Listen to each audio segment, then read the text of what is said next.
السلام علیکم ورحمت الله وبرکاتو.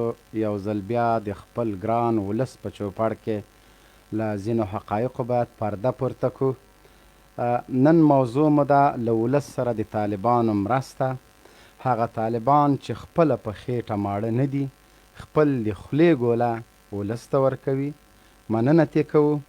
دغه ته رښتینې مینه وایي، د ته رښتینې د ولس خدمتګاران وایي.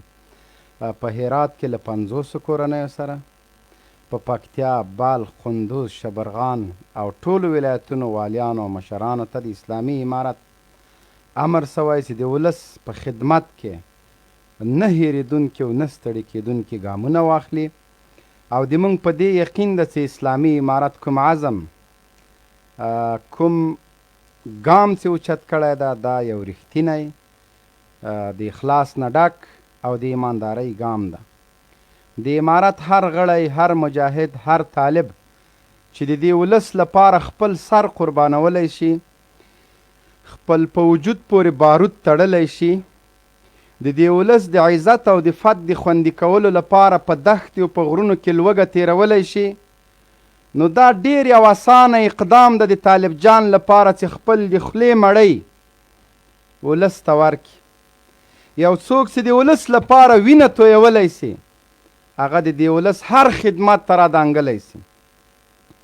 خو افسوس په دې راځي چې په میلیونونو ډالر د کابل مزدور او بېواکې ادارې سره کومه مرسته چې شوې ده، د هغه په بدل کې پاو کم 2 کیلو غنم او زیات حد 4.5 کیلو غنم چې د هغه لپاره به ته په 4.5 تر 15,000 افغانیو دا غنم چې ویشل سوي اوس ماشینونه زراندې قیمته سوي دي، وړې زراندې دي، د هغوی ریټ هم 6,000 پورې.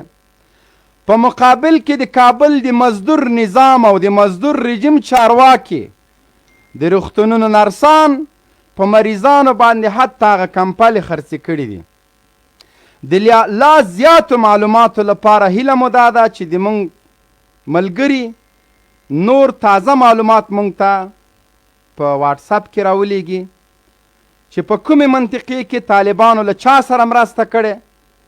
چون د بحث موضوع مونږ 10 دقیقې مخکې ټاکلی، زیاتورونه په دې نه و خبر چې د مونږ د بحث موضوع به څه شی وي. هر څوک چې ویډیویي پیغامونه لري، ویډیوګانې لري، عکسونه لري، د طالبانو د مرستو کوم جریان ورسره یې په سترګو یې څه لیدلي وي، هغه د موږ سره نن په لایف کې شریک کړي.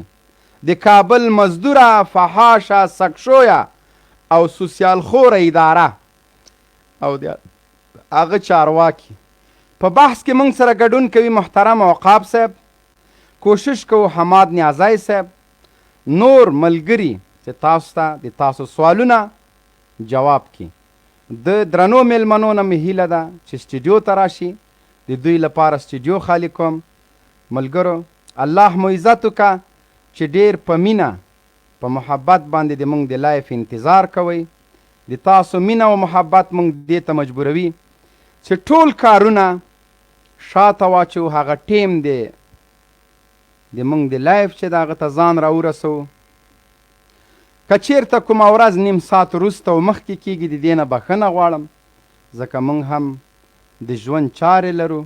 کوشش تر حده کوو چې د افغانستان په وخت باندې په 8 بجې مونږ لایف خپرونه ولرو، خو دې نه وروسته به 8:30 بجو ته اوړي، ځکه د ماخستان منځ له هغه نه متصل وروسته مونږ لایف کوو. نو الله مو عزت وکړه، درناوی درته لرم، قدر درته لرم د تاسو لپاره چې هر رقم ستړیا وي، هر رقم قربانۍ وي، انشاءالله دریغ نه ترې کوو. نه له چا ډار لرو، نه له چا خوف لرو. څوک د اختارونه نه راکوي، نه د ډار بچي یو، نه داسې مور روزلي یو چې ډار وپېژنو. البته چې څوک سترګې برګې کړي، سترګې پې باسو، په لاس کې ورکوو. د ډار خلک نه یو، یوازینۍ لاره مرګ ده چې د موږ خوله به بنده سي. نور د نړۍ هیڅ قوت د کوشش د دې نه کوي چې د اسلامي امارت پلویان، د اسلامي امارت غازیان او د اسلامي امارت ملاتړي وډار کړي. ځکه موږ د ډار خلک نه یو، موږ ډار پیژنو نه. 52 هیوادونه راغلي او ټول هم درته په ګونډو کړل. په شرمو هم درته وشرمول، ګوډ او مات هم کړه، افغانستان هم د هغوی هدیرې ډکې هدیرت یې جوړه کړه. نو هیله مو دا ده که سالم بحث کولی سئ، مهرباني وکئ، کنې د ډار خلک نه یو، چا نه ډارېږو نه. له شرق نه تر غربه مو لاس خلاص، او د مونږ اکثره دښمنان هغه څوک دي چې سوسیال خوري. سوسیال به څه شی، زور به څه شی، هغه څوک چې سپي مینځي د هغه به غیرت څه شی، هغه څوک چې بینیفټ خوري د هغه به غیرت څه شی، هغه څوک چې د کونسل په کور کې اوسي، کونسل یې کرایه ورکوي، ادې مونږ ته دا اختارونه نه راکوي. هیله مو تې دا ده هغه 80% اختیار دی د خپل کور چې د سوسیال په بدل کې اروپایانو ته اخیستی، هغه اختیار دی بیرته خپل کي، کار دی وکړي، روزګار دی وکړي. دوی د مونږ د تندي داغ شول. البته د دوی له وجې نه ځینې ښه خلک په اروپا کې میشت مونږ نه ګیلې کوي، خو مونږ ته مقدسات سرې کرښې دي چې تر څو پورې مو د مدارسو توهین، د علماو توهین، مونږ به درته لیست لیږو، د هغه مطابق چې مقدساتو ته د هغه نه اخوا دوخوا توهین وسو، بیا نو وا د اورېدنو خو قصه به در خرابوي. محترم میلمانه راخلو. جار قلم وروره سلام علیکم. نوی جار قلم هم پیدا کړی ده، خدای دې وکړي چې روغ وي، جوړ وي. سټوډیو درته بعضو ملګرو ته خالي کوم، تر هغو پورې عقاب صاحب محترم راځي. ځینې ملګري زه له سټوډیو لرې کوم، بښنه ترې غواړم، او ځینې د نور 1-2 منټه د راتلو کوشش نه کوي تر څو خپل میلمانه راواخلم. هغه میلمانه چې د تاسو سوالونو ته به جواب ورکوي، نو هغوی ته به سټوډیو خالي کوو. نو ځینې ملګري به راعام خلمه. عمري کاروان په نامه باندې هغه خو بیرته لاړه. حق اولیت د هغه چاته ورکوو چې د طالب خلاف نظر لري، تر څو اوسو کولی چې یو بل ته قانع کوونکي جوابونه ورکو. عقاب صاحب که د مونږ غږ څوک اوري، تاسو یې اورئ، هر څومره کارونه چې لرئ هغه نه صرف نظر وکئ، د لایو خپرونې ته راسئ. د لیدونکو سره د کړي وعدې مطابق باید موږ مخکې لاړ سو تر څو وعده خلافي ونه شي. جار قلم وروره تاوده سلامونه مې ومنه، خپرونې ته په خیر راغلی. اورې جار قلم مایک د خلاص که هسې نه چې ته لګیا یې موږ د غږ هم نه اورو. جار قلم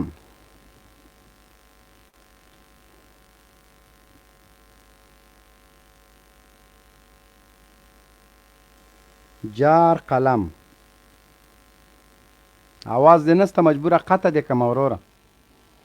ملګرو لایف د سره شیر کوئ، هیله مو دا ده چې لایف شیر کوئ تر څو پورې لیدونکي راشي او ځینې ریکارډونه مات کړو.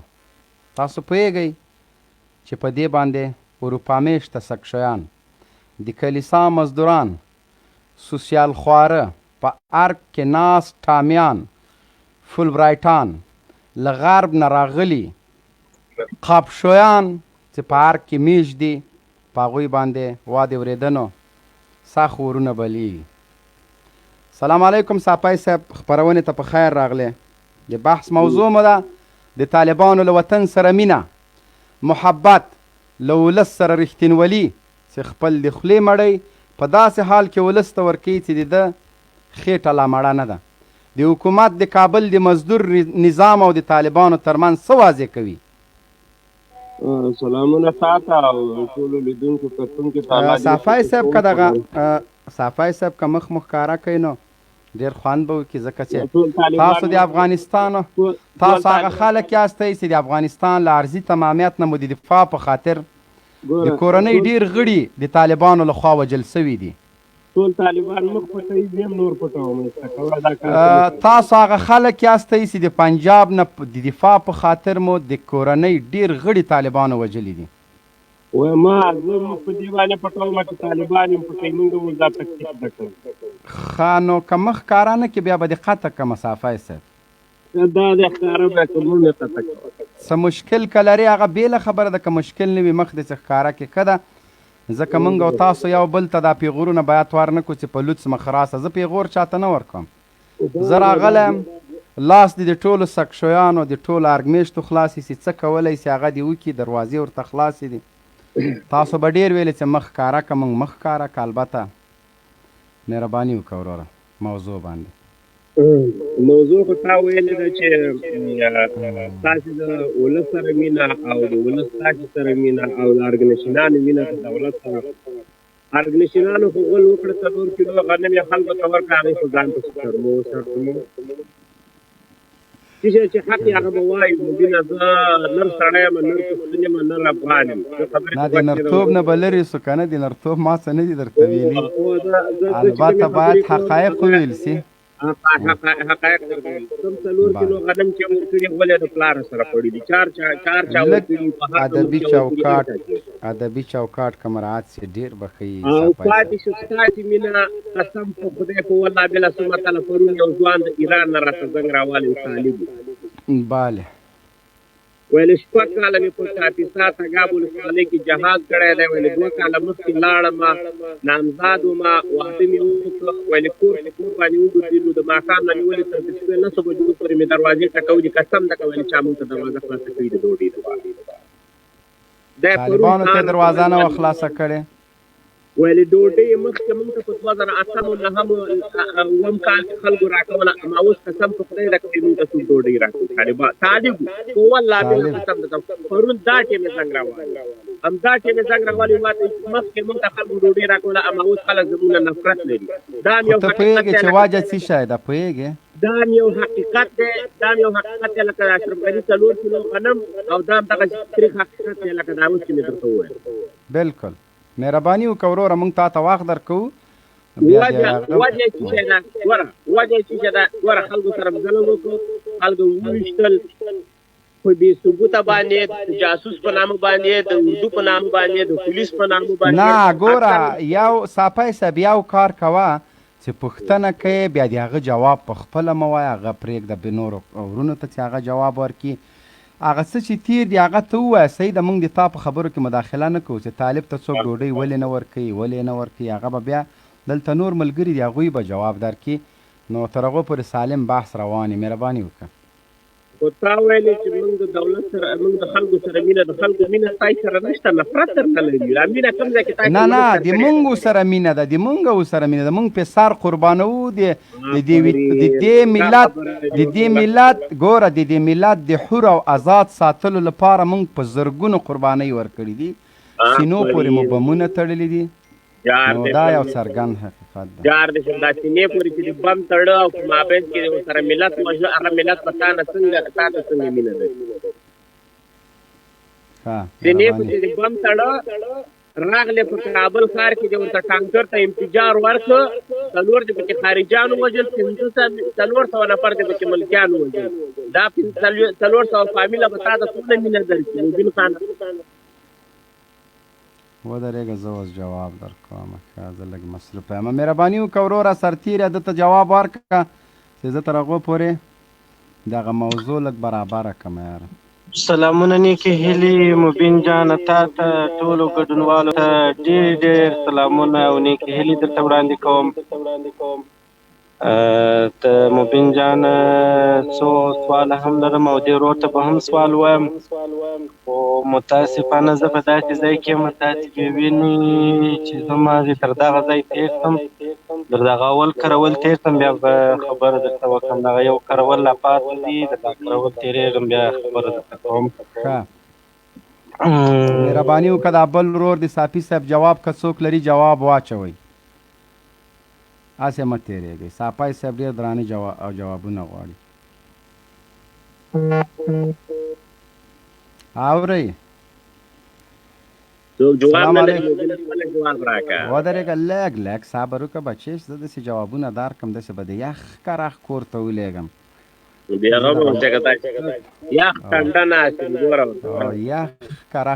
سلامونه نیکې هیلې مبین جان دته زه جوابونه وایم. دی وایي تکړه سه وسترګې دې جار سم دی وایي تاسو یو نفر 4 مخارجان وژلي دي، 400 ملکیان وژلي دي، دا به دی په هېڅ وخت کې ثبوت پیش نه کړي په کوم ځای کې او په کوم ځای کې چیرې وژلي دي. دا خو دی خبر دی چې دا استخباراتي جنګونه دي، استخباراتي جنګ دی. په استخباراتي جنګ کې کله یعنې موږ کله خپله په ډېرو ساحو کې موږ داسې لیدلي دي چې په کوم ځای کې به خارجانو وژل سول، خارجانو به توپک راواړول، شپېلې پر د عوامو خلکو باندې به 200 کسه بیا عوام خلک ورسره وژل. یعنې دا ما خپل د سترګو لیدلی حال دی. د سپي ساعت هم دا سپي ساعت و او ستا یې غاړې باندې ته د خارجان به تا نه لیدل چې پرې وباندې به پټا اوس هغه به یوازې به یو خارجي به مردار شو، د نورو خارجانو به توپکان واړول، عوام خلک بیا نه وژل. پر دا ځای دې ولې سترګې پټې دي؟ آیا ته د امریکایانو د خارجانو دفاع کوې؟ آفرین. ستا او د خاطر مابین فرق څه شو؟ خارجي توپک را طالب په هیڅ صورت کې ملکی سړی نه دی وژلی کستن. واک ونیسه. د جرمني سفارت کې په یادېږي تاسې پکې یو ټانکر ته انتظار ګوره اوس په موضوع باندې راسه صحافي صاحب. ګوره خیر د مخکې به نه ځو. ګوره صحافي صاحب مبین صاحب دی باید بلې موضوع ته ولاړ نه سي، دی باید بلې موضوع ته ولاړ نه سي. موږ باید خپل پر موضوع باندې وغږېږو. امارت اسلامي په دا اوس وخت کې یادې د ډېرو عوامو خلکو، د ډېرو مؤمنانو، د ډېرو مسلمانانو طرفداري کړې دي. دا هېڅوک پر دې باندې سترګې نه سي پټولی. دا هغه خلک سترګې پر پټوي مبین صاحب چې ټول عمر د غرب پلو او د غرب په فکر او تکشوی انسان وي، هغه د مسلمان او بیا د امارت اسلامي پر دې کړنه باندې سترګې پټوي. موږ هېڅکله پر دې باندې سترګې نه سو پټولی. دا اوس لنډ وخت کې موږ تاسې ټول ولیدل چې د خاک جباره څخه 2 نفره راځي مجاهدین بیا په نیم کیلومتري کې د حوزې و هغه ته دوا رسوي. بیا دې سکشویانو په د خپل تړیب سي راواخیستل، وایي دا د طالبانو سړی و، دا پلانکی و، دا بسان و، هغه سړی برته په بل تور باندې تورنوي. دا هغه خلک دي، دا هغه سکشویان دي. موږ د امارت اسلامي څخه ډېره مننه کوو چې دې غریبو هېوادوالو ډېره زیاته مرسته کړې ده په همداسې ستړي حالات کې، په همداسې مسکنت حالات کې، په همداسې تنګدستۍ کې هم د دې عوامو خلکو مرسته کوي. بلکې که مرسته ونه کړي مبین صاحب، که چیرې مرسته ونه کړي غلا کوي خینه جندې دې خو د ملت په نامه باندې پیسې راویستلې ټولې غلا کړې. عبدالله غړپ ولې، اشرف غني غړپ ولې، اشرف غني معاینه ناسته ده هلته په یوه نامه او په بل نامه باندې ګره سره غړپوي سره نه دلته د ملت غم شته نه د چا غم صحیح هم نشته مبین صاحب. د ملت غم نه د طالب د رهبرانو سره شته، د طالب سره غم شته، د طالب سره غم شته، د طالب طالب سره که غم نه وای، طالب سره که غم نه وای، د دې خاکي جباره څخه 2 طالبان نه ورته راکړله و دې ځای ته. ته سر خلاص که تا په نیم کیلومتري کې تا ته یو سړی پروت دی د حالاتو زکندنې دي دې په کنداغانو وایه. صحافي صاحب که چېرته حقایق ووایو انشاءالله د موږ او تاسو ترمنځ واټنونه کمیږي، له پیغورونو نه سره تیر سو انشاءالله واټنونه کمیږي. اصلا حقایق دغه دي چې 250 ملکونه ګوره. بالکل مبین خان، موږ باید حقیقت ووایو. اوس ګوره زه چې زه د دې ملت سړی یم، زه د دې ملت په اصطلاح باندې یو غړی یم چې زه د یو مؤمن ولس، یو افغان په صفت باندې زه یو نفر وینم چې هغه راځي د خاکي جباره څخه هغه زما حمایت کوي. ولو که عسکر کړی وای ما به د عسکر حمایت کړی وای. زما چې اوس حمایت طالب کوي د هغه ځای څخه زما په داسې ستړي حالات کې زما نه جوړتیا د الله تعالی څخه غواړي او ما ته دوايي راکوي، نو بیا خو زه تر دې ملت تېر یم، نو بیا دا ملت ما ته کمه پیدا کړې. دا د طالب په دوا دا سړی جوړ شو انشاءالله که الله کړي و جوړ به سي. ګوره زه په امریکا کې یم، دلته په امریکا کې د ورځې 1000 لپاره ګورئ ورونو دغه سټوډیو کې بعضې کسان زه قطع کومه خفه کېږئ مه تر څو عقاب صاحب او یو بل ملګری د دې مونږ ودرېږه تر هغو پورې هغه راشي تاسو ته جوابونه ووایي. عاقب مهاجر صاحب او عقاب صاحب دواړو باندې غږ کومه سټوډیو درته خالي کوم. تاسو بار بار ټرای وکړئ. سټوډیو کې کسان زیات دي. هیله مو ټولو نه ده چې خیر د لږ وخت ماته راکئ تر څو د قاري صاحب سعید خوستی په نشتون کې زه 2 محترم میلمانه هر یو عاقب مهاجر او محترم عقاب صاحب ته دلته سټوډیو کې واخ ورکم. ګوره زه دلته سټوډیو چې کنټرولوم بیا میلمنو سره خبرې نسم کولی تر څو صحافي صاحب ته اطمینان بخشه جوابونه ورکړي او صحافي صاحب ته پوښتنې وکړي. صحافي صاحب که وخت لرې د مونږ د لایف کې یو څه وخت دپاره ته میلمه پاتې شه تر څو د تاسو له بحث نه دا خلک یو څه زده کړي. داسې بحث ونه کوي چې خدای مکه راتلونکي نسلونه د مونږ د بدبختۍ شاید نه مبین خان نه پوچې د مونږ په لایف کې نسته. صحافي صاحب هېڅ کله پوچې کچام درته وکړلې د هغه به زه ذمهوار یم. صحافي صاحب هر چا چې غلطه خبر درته وکړه د هغه به زه نوټونه یې پور در کومه زه به یې پړه اخلم د هغه که هر څوک وي. مبین خان جنرال مبین صاحب مخ صحافي صاحب البته مونږ سره دا کوم کسان چې مخ نه ښکاره کوي ته په الله یقینو که دا هغه ویاړلي خلک دي چې دوی اوس هم د کابل په منځ کې نر غوندې ګرځي. نو د امنیتي مشکلاتو په وجه باندې ته صحافي صاحب په امریکا کې هر سړي ته د مبین صاحب په الله قسم مبین خان په الله قسم په داسې ساحه کې ګرځم مبین خان په الله قسم په داسې ساحه کې چې هغه د ټولو غلامانو هغه مهمه نکته هغه مهم هدف دی په هغه مابین کې روان یم. نو څنګه به بیا زه وکولی سم چې زه مخ ښکاره کوم؟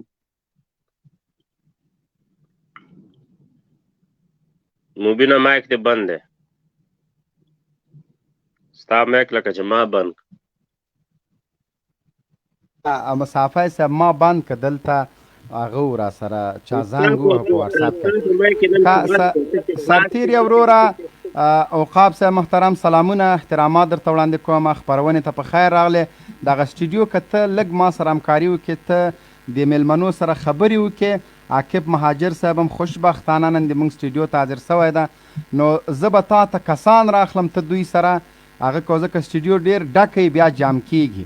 نو هیله مو دا د عقاب صاحب چې موږ سره همکاري وکړي. وخت درکوو خالد بن ولید ټولو ته وخت ورکوم. صحافي صاحب مهرباني وکړه.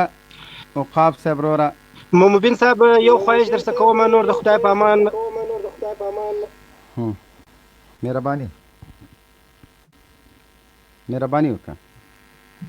عقاب صاحب د مونږ غږ اورې؟ عقاب صاحب عمر جمال ښه عقاب صاحب د مونږ غږ نه اوري. زه به عاقب مهاجر صاحب هم راجیګ کړم تر څو دواړه سره هغسې جواد سارګر صاحب هم راغی. عقاب صاحب د ما غږ درځي مایک د خلاص که وروره کنې عاقب مهاجر صاحب ته به وخت ورکړو. عاقب مهاجر صاحب سلام علیکم. سټوډیو ته په خیر راغلی. مبین صاحب محترم تاسو ته تاسو لارې ټولو اورېدونکو او لیدونکو ته سلامونه او نیکې هیلې وړاندې کوم. نو که چېرته د دغو نورو ملګرو مایکونه بند سي تر څو په خبره مایکونه شریفي صاحب ته د مایک بند که عقاب صاحب ته د مایک بند که. مهرباني وکړه عاقب صاحب صحافي صاحب څه سوالونه لري. البته زه باید صحافي تا ته معرفي کړم چې دا په تګاب کې د اربکیانو مشر پاتې سوی دی. پلار خاندان ورونه توریرونه ټول او د دوی د کور ډیر غړي طالبان لخوا وژل شوي دي. دا د افغانستان ساتونکي دي البته د پنجاب نه او هم چنان تاسو مجلې دي. بالکل مهرباني وکړئ. نو خالي چې دومره بیا خو ډېره ښه ده چې دلیل سره ووایي او منطق سره ووایي. موضوع مو د عاقب صاحب نه شکنځلې خو به انشاءالله دا هم نه کوي که حکومت ته مې شکنځلو حق څوک نه لري. مهاجر صاحب د لایف موضوع مو چې نن ده هغه د کابل پرسوده نظام په مقابل کې طالبان په مادي لحاظ باندې په نظامی لحاظ او په ډیرو لحاظونو باندې کمزوري دي. هغه وسایل چې د کابل اداره لري طالبان نه لري. هغه پیسې میلیارډونه ډالر د کابل مزدور اداره لري. خلک یې ورکوي، اروپایان د دوی نږدې ملګري او دوستان یې ورکوي، باداران یې ورکوي. طالبان هغه شی نه لري. د کورونا د مرض په لپاره د مرستې په خاطر نړیوالو دوی سره مرستې کړي. دوی په مقابل کې 4.5 کیلو غنم د کابل په ښار کې، 2.5 کیلو په پکتیا او پکتیکا کې، پاو کم 2 کیلو په غزني کې خلکو ته ورکړي. او لازمي ده چې د دې غنمو د خوړلو لپاره یا به ژوندي تیری او یا به په 4.5 افغانۍ ورته زران داخلي. یعنې دا 4 کیلو غنم دې موږ ته د پوزې تار کړه. نو دا بیا د ولس سره د طالبانو بالمقابل طالبان چې خپله هغه عسکر مجاهدین چې زه پیژنم عاقب صاحب یقیني زه درته وایم چې ډېر مجاهدین دي چې هغوی به د ډوډۍ پروا هم نه کوي، خو خپله چانټه خپل توپک دا ښه مضبوط ساتي.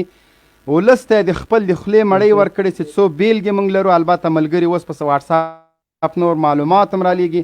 د خولې مړۍ خلکو ته ورکوي. د ولس رښتینې وارثان څوک سول؟ مهرباني وکړه عاقب صاحب. مبین صاحب محترم، د تاسې د خبرې په تایید سره به دومره ووایم چې نن په هرات ولایت کې 2 ګونۍ یا 2 بورۍ وړو او ورسره یو پیپ یا یو ټیم غوړي دا د طالبانو لوري نه خلکو ته ورکول سوي دي. او همداراز ښه بېلګه یې موږ لرو د ارګ په څو مترۍ کې د هغو خلکو مرسته چې کلونه ارګ خېلو ته مالیې ورکړې وې، خو اوس په دغه وخت کې چې کله دوی له کورونا ناروغۍ سره باندې ښکېل سول او له دې سره مخ سول، د ارګ وفاداري یا د ارګ خېلو وفاداري ورته ښه ثابته ده. خو موږ له ارګ خېلو نه له ملت سره وفاداري نه غواړو. دوی د خپلو عسکرو سره وفاداري وکړي، همدغومره یې بس ده. نو موږ د ارګ خېلو وفاداري لږه صحافي صاحب تا ته کاملا وخت در کومه، پرېږده چې عاقب مهاجر صاحب خبرې وکړي، تا ته وخت در کوم انشاءالله. صحافي صاحب محترم، د ارګ خېلو وفاداري له عسکرو سره دغومره ښودلی سو چې خپله هغو رسنۍ چې د ارګ له لوري تمویلیږي او د ارګ له لوري پیسې ورکول کېږي، د هغوی له لوري څخه ټول ګزارشونه یې څارل کېږي او د هغوی په هدایاتو باندې پرمخ وړل کېږي. د هغو رسنیو کې داسې راپورونه نشر سوي چې کوم عسکر د دغه نظام په دفاع کې وژل سوي، د هغوی له ناموسو نو ته سپکاوی سوی او د امتیاز ورکولو په بدل کې جنسي غوښتنه ترې سوې. همدارنګه په بدخشان کې په جوزجان کې څو ورځې وړاندې یو ویډیو د جوزجان د یو عسکر د یوې ښځې نشر سوه، د نورو عسکرو ډله جنسي تیری پرې کړی و. نو کوم نظام یا کوم اداره چې خپلو عسکرو ته وفاداره نه ده، هغه به ملت ته څنګه وفاداره او څنګه ژمنه شي؟ بالکل. ملګرو لایو د سره شیر کوي، اخلاص کوي. مهرباني عاقب صاحب. زه به د ده په جواب کې دا خبره وکړم. هغه صحافي صاحب دغه اوقاف صاحب که چېرته خبرې مونږ واخلو او یو څه ووایي چې دواړه تا اوقاف صاحب بیا خپلو کې که بحث هم وکړئ، یو څه وخت به تاسو دواړو ته درکړم، بیا به نور مېلمانه راواخلم. اوقاف صاحب مایک د خلاص که مهرباني وکړه. اوقاف صاحب محترم، اوقاف صاحب که د مونږ غږ درځي مایک د خلاص که او کنه یا ورته ووځه. مبین صاحب محترم، دی د خپل سوالونه وکړي که اوقاف صاحب په لاین کې نه نو دی د خپل سوالونه وکړي، وروسته به زه اوقاف صاحب مایک هم خلاص که. اوقاف صاحب نیټ یې کمزوری صحیح ښځه، زه اوقاف صاحب له هغه نه باسم، مهرباني وکړه ته سوالونه دې وکړه صحافي صاحب. زما سوال نه دی، دغه کوم کار چې تاسې کړی په هرات کې د کورونا د غریب او بیچاره ولس سره به مرسته کړې، کور ودان کار چا کړی دی؟ دا افغان دی کور یې ودان که د طالب په نامه چا کړی دی؟ زما غریب ولس او زما بیچاره ولس ته تاسې مرسته کړې، کار چا کړی کور یې ودان؟ زه ترې د زړه د کور ودان او لعنت په هغه چا باندې وایم چې هغه میلیاردونه روپۍ لري او بیا یې ما ته 4 کیلو غنم راکړي ول. په هغې لعنت وایم، د هغې په پلار یې وایم، هغه که په دولت کې، هغه که په وزارت کې، هغه که په هره چوکۍ باندې ناست وي، هغه که د نوم یې رانه هېر شو پارلمان ته چې راغوښتي وو چې ویلې موږ 4 کیلو غنم د ازمایښت لپاره ورکړي وو دغه سړي نوم رانه یې مبینه که ستا په یاد یې را په یاد یې که د کوم یو ویدومر ویدومر یې پارلمان ته راغوښتی وکیلانو ترې پوښتنې کولې چې تاسې دا میلیاردو ډالرو باندې څه وکړل ویلې هغه 4 کیلو غنم چې مو ورکړي دا ازمایښتي خبره ده مو کمزورې ده که څه وجه ده اواز مو صحیح نه راځي صحیح ده اواز یې صحیح ده عاقب صاحب ستاسې نېټ کمزوری دی ورور زما انټرنېټ ډېر پورته دی خبره په دې کې دا چې موږ لعنت په هغه چا باندې وي چې هغه د ملت برخه خوري هغه د بیت المال نه غلا کوي او هغه د دې غریب بیچاره د کونډې او یتیم پیسې خوري او دا 4 کیلو غنم دولت ته د کوزې تار شو دا په دې معنا نه ده ممکنه چې یوازې ته ورپورې خاندې زه هم د دولت سړی یم زه هم ورپورې خاندم د افغانستان ټول سربازان ورپورې خاندي د افغانستان ټول ملت ورباندې خاندي په فیسبوک کې تاسې ولیده چې ټولو خلکو د 4 کیلو غنمو په مقابل کې ورباندې لعنت ویلې دا پټه خبره نه ده مبینه دا ګوره که یوازې طالب ماته دا پیغور راکوي دا پیغور که خپله دولت خپل هم شم ورکولی صاحب جواد هغه څه ورته وایي مهاجر صاحب صرف یوه ویډیو غواړم چې نشر کم تر هغو پورې تاسو لږ منتظر سئ بیا به پاس له هغه بحث ته ادامه ورکو ویډیو شروع کوو البته کچیرته له دې ویډیو سره مبین صاحب د شاه محمود میاخیل د ننګرهار د والي هغه سکرین شاټ هم راوړی چې یو چاته لیکلي وو چې دغه 4.5 کیلو غنم که یوه دانه وخوري نو ممکن ډیر وخت ووسي او که په لاپو یې وخوري نو بیا به یې لږ وخت ووسي نو دوی ملت ته یو ځل 4.5 کیلو غنم ورکوي او بیا ورته وایي چې یوه دانه خورئ هغه سکرین شاټ هم که چېرته راوړئ تاسې هغه به هم ډېر ښه سي یاره انشاءالله هغه ویډیو که چا سره یې ملګرو ما ته یې راولېږئ تر څو پورې چې زه دغه ویډیو دې ملت ته وښیم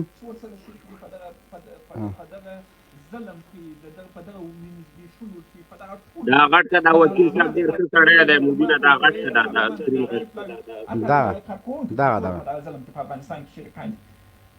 وزیر د تجارت راوغوښتل سي وزیر د اقتصاد راوغوښتل سي هیڅ نوع آمادګي موږ نه لرو زه نه پوهېږم چې دغه سیاسیون مو دغه وکیلان مو دغه تجاران مو پر خدای باندې عقیده لري که نه لري پر قرآن باندې عقیده لري که نه لري په خدای پیغمبران عقیده لري د په ورځ د محشر باندې عقیده لري که نه لري پر دغه باندې عقیده که پر دغه باندې عقیده وي نو بیا ولې دومره بېرحمه یو موږ سهار تر مازدیګره پورې فساد موږ کوو غصب موږ کوو چور موږ کوو فحشا موږ کوو تجاوزونه موږ کوو سود موږ کوو ورور وژنه موږ کوو غصب موږ کوو دغه اوس په دغه بازار کې د بازار کې د 1300 افغانۍ څخه بوجي 2500 افغانیو ته د وړو ورسېدله یو ډبه غوړي 3 برابره لوړ سو بره دغسې لوړ سو چای دغسې لوړې سولې دې ټول 5 برابره 6 برابره 8 برابره 9 برابره جنرال چې ګدامو کې مات څه لرو